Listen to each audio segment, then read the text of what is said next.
Hey, what's up? It's Dylan with the Airbnb. In this quick video, I want to explain to you exactly what is Airbnb rental arbitrage and what are the risks when it comes to getting into Airbnb rental arbitrage. So for those of you that don't know, rental arbitrage is kind of like you go and you find a property for rent in your city, an apartment, a single family home, and you rent this property from the landlord, and with their permission, this is important, with their permission, you take and you post that property on Airbnb. So you pay that first month's rent and deposit, and then you go and you furnish a space and you get it ready for short-term rentals such as Airbnb.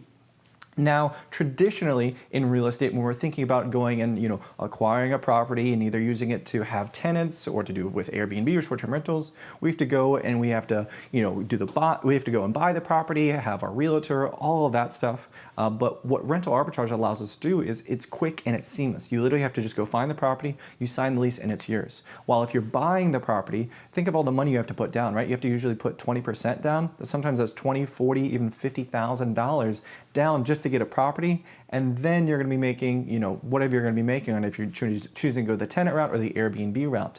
But with rental arbitrage, we can find a property that's available for rent for say $1,500. We pay first month's rent and deposit, and then we can take and post that property on Airbnb. And with the typical Airbnb property, if you're doing things correctly and if you're in a well-populated city, you can bring in anywhere from $3,000 on a single one-bedroom property. For example, the property that I'm standing in right now is a 2-bedroom, 1-bath, and it's in the middle of nowhere, Ohio. And what's Ohio known for, right? They're known for like their cows and plains. But here in the small town in Ohio, this 2-bedroom, 1-bath is bringing in $3,300 a month average on Airbnb, and I'm only paying $1,600 a month for rent and utilities. So I'm paying $1,600 a month, but the property is bringing in $3,300 a month.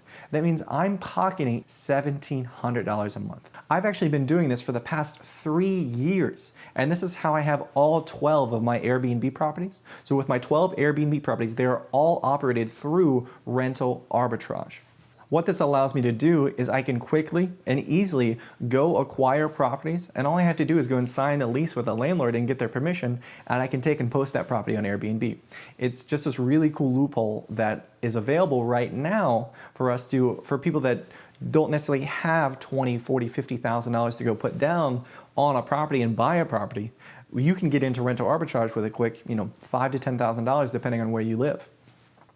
So the question and the concern that I hear the most when I'm teaching people how to get started with Airbnb and rental arbitrage is they're like, Dylan, what if someone comes in and trashes the property? What if they screw up the property, put holes in the wall, they burn it down?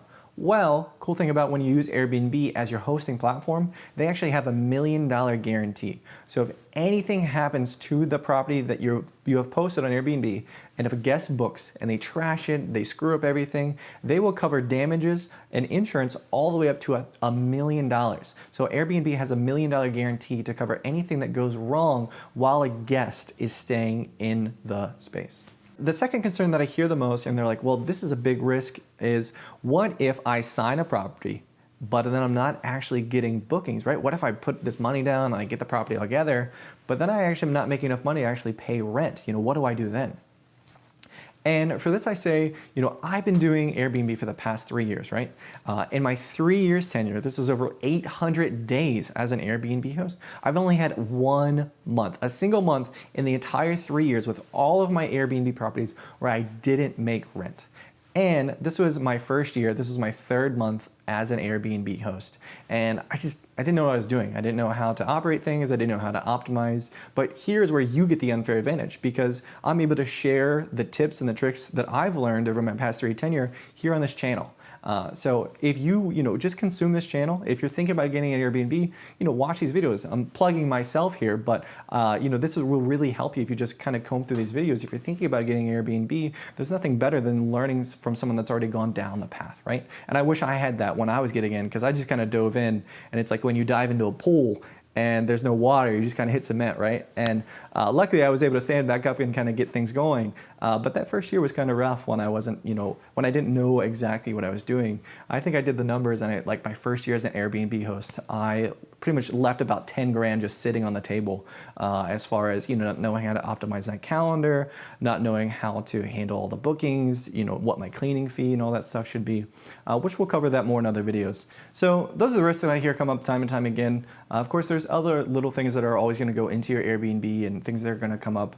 But again, I've been doing this for 3 years and I have my 12 properties, and now I don't have those troublesome guests because I have different systems in place, which I'll go into those in a couple other videos. But just so you know what rental arbitrage is and what the risks are, when you really can shed some light on those risks, they're really not that bad.